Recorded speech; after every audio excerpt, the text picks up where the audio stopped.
నమస్తే అండి. నేను మీ లక్ష్మీ చౌదరిని. వెల్కమ్ టు మిస్టీ మధురంలో తెలుగు ఆడియో స్టోరీస్. మనసా స్మరమే పార్ట్ 62తో మీ ముందుకు వచ్చేసాను. ఊరికి చదివేసి వినేసి వెళ్ళిపోకుండా కొంచెం కామెంట్స్ ఇవ్వండి యార్. ఇక వీడియోకి లైక్స్ హైప్ ఇవ్వడం కూడా మర్చిపోకండి. ఇక ఆలస్యం చేయకుండా కథలోకి వెళ్ళిపోదాం. అవని వెనకగా వెళ్ళి అవని నడుం చుట్టూ చేయి వేసి దగ్గరికి అదుముకొని, హాయ్ మిస్సెస్ అవని అభిరామ్ అని చిన్నగా చెవిలో అంటాడు అభి. అవని నడుం మీద అభి చెయ్యి పడగానే ఫ్రీజ్ అయిపోయి నుంచుంటుంది. అభి నవ్వుకుంటూ మొహం మీద చిన్నగా గాలి ఊదుతాడు. మైమరుపుగా కళ్ళు మూసుకుంటుంది. అవని తలకు పోసుకోవడంతో తల నుంచి వస్తున్న షాంపూ ఫ్రాగ్రెన్స్ అభి శ్వాస గ్రంథులను తాకి అభి ఊపిరి తీసుకోవడంలో కూడా తేడా వస్తుంది. నీతో పాటు నేను కూడా టార్చర్ పడుతున్నాను కదా పిచ్చిమొద్దు. నచ్చిన చెల్లి కళ్ళ ముందున్నా ఇష్టంగా దగ్గరికి తీసుకోలేక దూరంగా ఉండాలి అంటే చాలా కష్టంగా ఉంది తింగరి అని అనుకొని మనుషులు వస్తున్న అలికిడి వినిపించి అవని బుగ్గ మీద ప్రేమగా స్ట్రాంగ్ కిస్ ఒకటిచ్చి పక్కకి వెళ్ళిపోతాడు. అభి తన చెయ్యి అవని నడుం చుట్టూ చుట్టినప్పుడే ఫ్రీజ్ మోడ్లోకి వెళ్ళిపోయిన అవని తర్వాత జరిగిన అన్నిటికీ చిగురు టాకులా వణుకుతుంది తప్ప కళ్ళు తెరవదు. అప్పుడే అటువైపు వచ్చిన ఒక ఆవిడ అమ్మాయి అని పిలుస్తుంది. అవని పలకపోయేసరికి అమ్మాయి అని భుజం మీద తడుతుంది. హ అని ఉలిక్కిపడి కళ్ళు తెరుస్తుంది అవని. ఏంటమ్మాయి నుంచొని నిద్రపోతున్నావా? పద అని అంటారు ఆ పెద్దావిడ. అదేం లేదా ఆంటీ అని చుట్టూ చూస్తూ ఉంటుంది. ఏమైందమ్మాయి? ఏదన్నా చూసి భయపడ్డావా? పద అని అంటారు. హా అంటూ వెనక్కి చూసుకుంటూ వెళుతుంది అవని. చల్లగాలి మేనకు తగులుతున్నా అప్పటికే ఒళ్ళంతా టెన్షన్తో చెమటలు పడతాయి అవనికి. ఏంటిదంతా? ఎందుకు అభీసర్ వచ్చినట్టు నన్ను పట్టుకున్నట్టు ముద్దు పెట్టుకున్నట్టు అనిపిస్తుంది? మరి ఇంతగా అభీసర్ గురించి ఆలోచిస్తున్నానా? కానీ అని బుగ్గ మీద చెయ్యి పెట్టుకొని నిమురుకుంటూ ఎందుకు మీసం గుచ్చుకున్నట్టు మంట వస్తుంది? స్వామి అని లెంపలు వేసుకుంటూ అపచారం అపచారం ఇలాంటివి ఆలోచిస్తున్నాను. క్షమించు స్వామి అని అవని పిచ్చి ఆలోచనలు చేయకు. గుడిలో ఉండి ముద్దంటావేంటి అని ఇలా కాదు అని నారాయణ నారాయణ అంటూ నోటితో పలుకుతూ ప్రదక్షిణలు స్టార్ట్ చేస్తుంది. అలా ఒక 60 రౌండ్స్ తిరుగుతుంది. అవని అలా తిరుగుతుంటే బాధగా అనిపిస్తుంది అభికి. ఎందుకే ఇన్నిసార్లు తిరగడం? 3 సార్లు తిరిగితే కాదు అంటాడా దేవుడు అని అనుకుంటూ అప్పటికే 5:30 అవడంతో జనాలు కూడా పెరుగుతుండడంతో మళ్ళీ ఒకసారి ఆడుకోవాలనిపించి గుడి వెనుకకి వచ్చేసరికి అవనికి అడ్డుగా నిలబడతాడు. నారాయణ అనుకుంటూ తలదించుకొని నడుస్తున్న అవని అభిని గుద్దుకొని ఆ అంటూ వెనక్కి వెళ్తుంది. ఎదురుగా ఉన్న అభిని చూసి వచ్చారా? ఇంకా రాలేదేంటి అనుకుంటున్నా.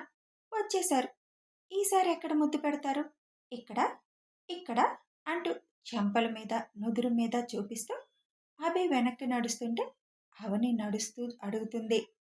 నేను కనిపించి మాయమై కన్ఫ్యూజన్లో పడేద్దామనుకుంటే ఇది నన్ను భ్రమ అనుకుంటుంది. అది ఇంకా మంచిది అని చిన్నగా నవ్వుకుంటూ ఇక్కడ అని చెయ్యి పెదాల మీద పెట్టి చూపిస్తాడు. ఓహ్ ఇప్పుడు ఇక్కడ డిసైడ్ అయ్యారా? ఇంకెందుకు ఆలస్యం? కానివ్వండి అంటుంది. గుడి వెనక భాగం దాటడంతో అభి కనిపించడు. పక్కకి వెళ్ళిపోతాడు. ఓహ్ సరగారు వెలుతురులో కనిపించరన్నమాట. మసక వెలుతురులో మాత్రమే కనిపిస్తారన్నమాట అనుకొని చుట్టూ తిరిగి వెనక వైపుకి వచ్చేసరికి అక్కడున్న అభిని చూసి అనుకున్నా ఇక్కడే ఉంటారని. ఇప్పుడేంటి? ఇక్కడ కిస్ చేస్తే ఇంక నన్ను విసిగించకుండా వెళ్ళిపోతారా అని అడుగుతుంది. అన్నట్లు అభి కళ్ళార్పుతాడు. అయితే ఇంకెందుకు? కానివ్వండి. ఎలాగూ మీరు నేను వద్దన్నా పెడతారు. అదేదో నేనే ఓకే అంటే పోలా? కానీ ఇంక నాకు కనిపించకూడదు. నేనిది కంప్లీట్ చేసే వరకు అని అంటుంది. ఓకే అని భుజాలు ఎగరేస్తూ సైగ చేస్తాడు. అయితే ఇంకెందుకు ఆలస్యం? కానివ్వు అని కళ్ళు మూసుకొని నుంచుంటుంది. ఇంత తింగరి దానివి కాబట్టే తింగర ఆలోచనలు చేస్తున్నావే తింగర మొహమ అంటూ స్వామి గుడిలో రొమాన్స్ తప్పడం లేదు. జస్ట్ జర్కించి వదిలేస్తాను. కళ్ళు మూసుకో స్వామి లేదా మీరు కూడా కాసేపు పక్కనున్న మీ వైఫ్‌తో ముచ్చట్లు పెట్టుకోండి అని అవని వైపు చూస్తాడు. లేత గులాబీ రేకుల్లో ఉన్న పెదాలు చూసి అలా ఉంటే ఎలా టచ్ చేసి వదిలేయాలి? గుడి కదా! అంతకంటే ముందుకు వెళ్ళకూడదు. కక్కుర్తి అనుకుంటారు అని అనుకుని అవని దగ్గరగా వచ్చి చిన్నగా అవని పెదాలపై చిన్న పెక్కిచ్చి ఎవరో వస్తున్నట్టు అనిపించడంతో ఫాస్ట్‌గా అక్కడి నుంచి వెళ్ళిపోతాడు. ఆ చిన్న పెక్ అవని ఒంట్లో కొన్ని వేల ప్రకంపనలు సృష్టించింది. ఒళ్ళంతా వణుకుతుంటే ఒక్క నిమిషం తూలి పడిపోతానేమో అనిపించింది. జనాల మాటలు వినిపించి మూసిన కనురెప్పలు భారంగా తెరుచుకుంటుంటే కళ్ళు పూర్తిగా తెరిచి ఎదురుగా అభి లేకపోవడంతో ఒంట్లో జరుగుతున్న అలజడిని బలవంతంగా అదుపు చేసుకొని భ్రమ అయితేనే ఇంత అలజడిగా ఉంది, ఇంకా రియల్గా అయితే నా పరిస్థితి ఏంటి అనుకుంటూ కష్టంగా మిగిలిన రౌండ్స్ తిరగడం స్టార్ట్ చేస్తుంది.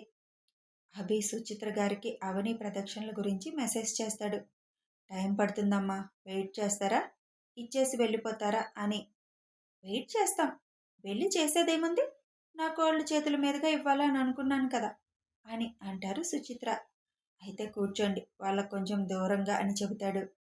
మేం వినాయకుని మంటపంలో కూర్చుంటాంలే అని అక్కడ కూర్చుంటారు అభి ఫ్యామిలీ.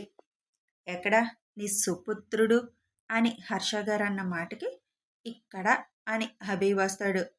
ఇంకో 20 తిరగాలనుకుంటా అమ్మా, చాలా కోపం వస్తుంది, అవసరమా ఆ బక్కదానికి అని అంటాడు అభి. ఏదో మొక్కుకొని ఉంటుంది, తప్పదు నాన్న అని అంటారు ధనుగారు. అందుకని 108 ప్రదక్షిణలు అవసరమా అని అంటాడు అభి. దానివల్ల తమరికి బాగానే వర్కౌట్ అయినట్టుంది కదా సార్ అని హర్ష గారు కళ్ళు ఎగరేస్తూ అడుగుతారు. ఏదో అలా అలా అయ్యిందిలేండి అని తల రుద్దుకుంటాడు అభి. అవని పెదాలు తాకిన దగ్గర నుంచి అభికి కూడా ఒంట్లో వేడి సెగలు స్టార్ట్ అయ్యాయి. అక్కడే అవనిని చూస్తూ ఉంటే కష్టమని ఆ ఫీలింగ్ నుంచి బయటపడడానికి వేళ దగ్గరకు వచ్చి ముచ్చట్లు పెట్టాడు. ఏం చేశారు సార్, మరీ తమరు బ్లష్ అయ్యేలా అని హర్ష గారు అడుగుతారు. అవన్నీ మీరు వినకూడదు, నేను చెప్పకూడదు, అయినా ముసలోళ్ళకి చిన్నపిల్లల విషయాలు అవసరమా అని అంటాడు అభి. ఓ హలో, మేమేం ముసలివాళ్ళం కాదు, మాకింకా చాలా వయసుంది రొమాంటిక్ లైఫ్కి.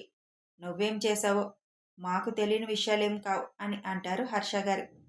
చి, గుడిలో ఏం మాటలవి, సరిపోయారు అయ్యా కొడుకులు అని సుచిత్ర గారు చిరుకోపంగా అంటారు.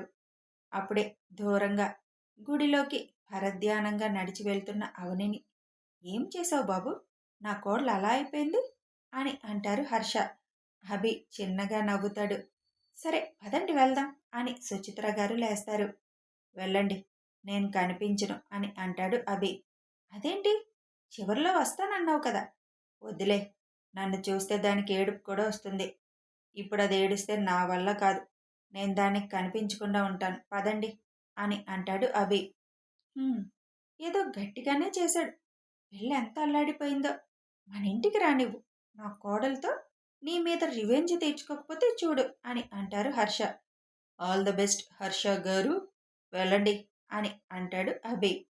పరధ్యానంగా వస్తున్న అవనిని చూసి, అవని ఏమైంది, కాళ్ళు నొప్పిగా ఉన్నాయా అని అడుగుతారు పార్వతి. అదేం లేదమ్మా అని కూర్చొని కళ్ళు మూసుకుంది అవని. అప్పుడే అక్కడికి సుచిత్ర వాళ్ళు వస్తారు. అరే అవని, మీరు కూడా గుడికి వచ్చారా అని సుచిత్ర అడుగుతారు.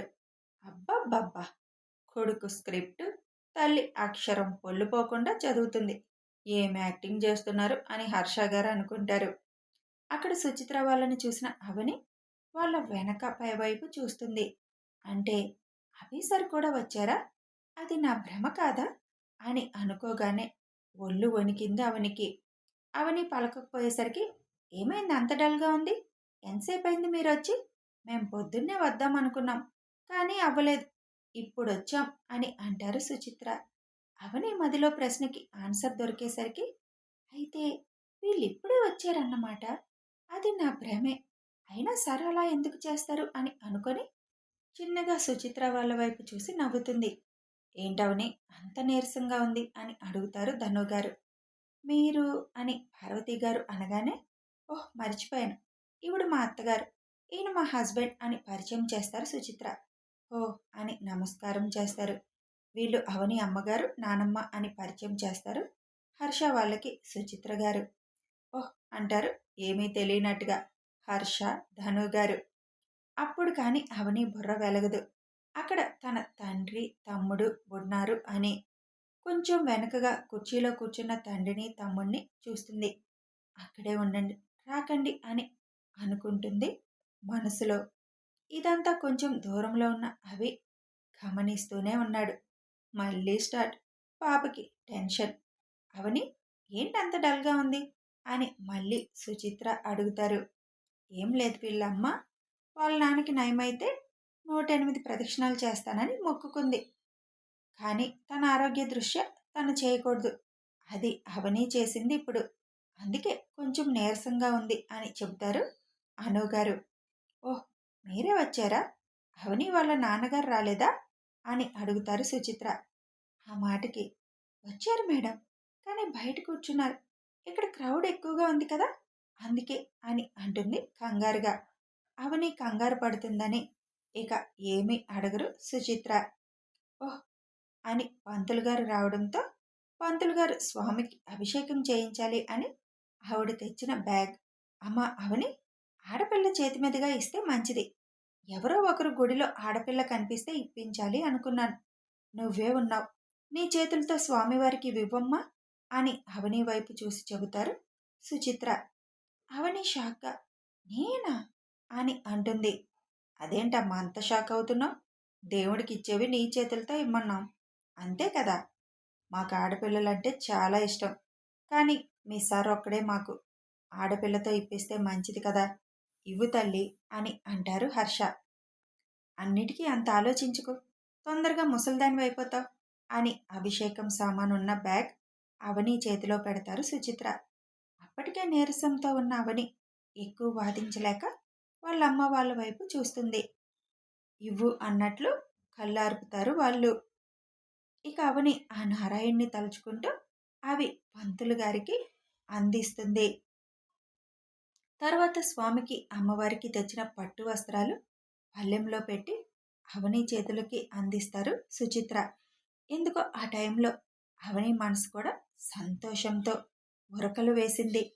తన వాళ్ళు, తన కుటుంబం ఆ ఇంటి కోడల హోదాలో ఇస్తున్నాను అన్న ఫీలింగ్ వస్తుంది. అభి భార్యగా అవన్నీ తను చేస్తున్నట్టుగా ఆ కాసేపు ఫీల్ అయింది. ఆ ఊహే తనకి ఎంతో ఆనందాన్ని ఇచ్చింది. అమ్మా ఎవరి పేరు మీద అర్చన చేయించాలి అని అడుగుతారు పంతులు గారు. సుచిత్ర అందరి పేర్లు చెబుతూ అభిరామ్ తర్వాత అవని అని చెబుతారు. నా పేరెందుకు మేడం అని షాక్గా అడుగుతుంది అవని.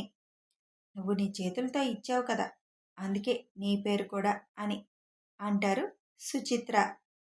కానీ మీ కుటుంబంతో నా పేరు అని చిన్నగా అడుగుతుంది. అందులో తప్పేముంది, నిన్ను మా ఫ్యామిలీ మెంబర్ అనే అనుకుంటున్నాం అని అంటారు సుచిత్ర గారు. ఆ మాటకి ఇంకేం మాట్లాడలేక సైలెంట్గా ఉండిపోతుంది అవని. పంతులు గారు 2-3 సార్లు అభిరామ్ అవని అని వెంటనే చదువుతూ పూజ చేస్తుంటే అవనికి చాలా ఆనందంగా ఉంది. అప్పటి వరకు పడిన టెన్షన్ మర్చిపోయింది. ఆ కాసేపు అభి భార్యగా అనుకొని ప్రశాంతంగా కళ్ళు మూసుకొని దండం పెట్టుకుంటుంది. తను కళ్ళు మూసుకొని దండం పెట్టుకోవడం స్టార్ట్ చేయగానే అభి వచ్చి తన పక్కన నుంచొని 1 నిమిషం దండం పెట్టుకున్నాడు. అది అభి ఫ్యామిలీ చూసి ఇద్దరూ అలా పక్క పక్కనుంటే తృప్తిగా చూసుకున్నారు వాళ్ళని.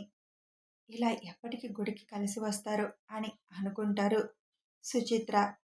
స్వామి తొందరగా నా కొడుకు పెళ్ళి అవ్వాలి అని దీవించు స్వామి అని దండం పెట్టుకుంటారు ఆవిడ. అవి అవని పక్కకి వచ్చినప్పటి నుంచి అవనికి గుండెల్లో అలజడి స్టార్ట్ అయినా కళ్ళు మాత్రం తెరవాలి అనుకోలేదు. అభి దండం పెట్టుకొని నేను వెళ్తాను బయటికి అని సైగ చేస్తాడు. హారతి తీసుకో అని సుచిత్ర గారు తిరిగి సైగ చేస్తారు. మా అని అవనిని చూపిస్తాడు. మేనేజ్ చేయి అంటారు సైగలతో. అందరూ కళ్ళు మూసుకొని దండం పెట్టుకోవడంతో ఈ సైగలు ఎవ్వరూ చూడరు. అభి చిరుకోపంగా చూస్తూ అవని కళ్ళు తెరిచే టైంకి అవని వెనక్కి వెళ్తాడు. సుచిత్ర గారు అవని పక్కకొచ్చి మాటల్లో పెడతారు తనని. పంతులు గారు హారతి ఇచ్చాక తీసుకొని ఇక వెళ్తాను అని అంటాడు అభి. శటకోపం తీసుకొని వెళ్ళు అని పంతులు గారు వస్తున్న వైపు చూపిస్తారు. ఇష్ అంటూ అభి తప్పక నుంచుంటాడు. అవని ఇవాళ ఆఫీస్ లీవ్ పెట్టేయమ్మా. నీరసంగా ఉన్నావు కదా, ఒక్కరోజు వెళ్ళకపోతే ఏమీ అవదు. మీ సార్కి మెయిల్ పెట్టేయ్ లీవ్ కోసం అని చెబుతారు హర్ష. అభి గుర్రుగా వాళ్ళ నాన్నని చూస్తాడు. ఎలా ఉంది అని కళ్ళెగరేస్తారు హర్ష. తుస్ అన్నట్లు పెదవి విరుస్తాడు అభి. ఎందుకు అన్నట్లు హర్ష చూస్తారు. తను ఒప్పుకోదు కదా అని అంటాడు అభి. అవునవని, నేను చెప్తాను ఇంటికి వెళ్ళి అభికి, నువ్వు రెస్ట్ తీసుకో అని అంటారు సుచిత్ర. వెనకే ఉన్న అభి వాళ్ళమ్మ చేతి మీద గిచ్చుతాడు. సుచిత్ర నవ్వుతూ, ఏమ్మా నేను చెప్పింది ఓకేనా అని అడుగుతారు. లేదు మేడం, వెళ్ళిపోతాను. ఇప్పుడు వెళ్ళి 1 గంట రెస్ట్ తీసుకొని వెళ్తాను.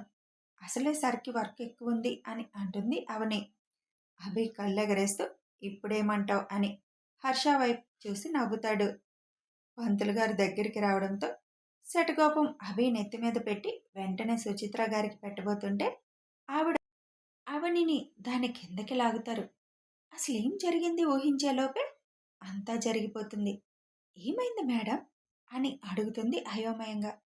వెంటనే ఏం లేదు అవని అని అవని అక్కడ పిల్లర్ దగ్గరలో నుంచోడంతో బల్లి కనిపించింది, అందుకే లాగాను అని చెబుతారు.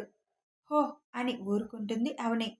ఇక నేను వెళ్తాను అని అభి చెప్పి అక్కడి నుండి బయటకు వచ్చేసి కారు దగ్గరికి వెళ్ళి కారులో కూర్చొని కళ్ళు మూసుకుంటాడు. కథ కొనసాగుతుంది.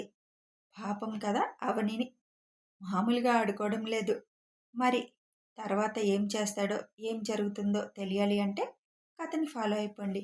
వీడియో నచ్చితే ఒక లైక్ చేయండి, షేర్ చేయండి, కామెంట్ రూపంలో మీ అభిప్రాయాలు తెలపండి. సబ్స్క్రైబ్ చేసుకొని సపోర్ట్ చేయండి.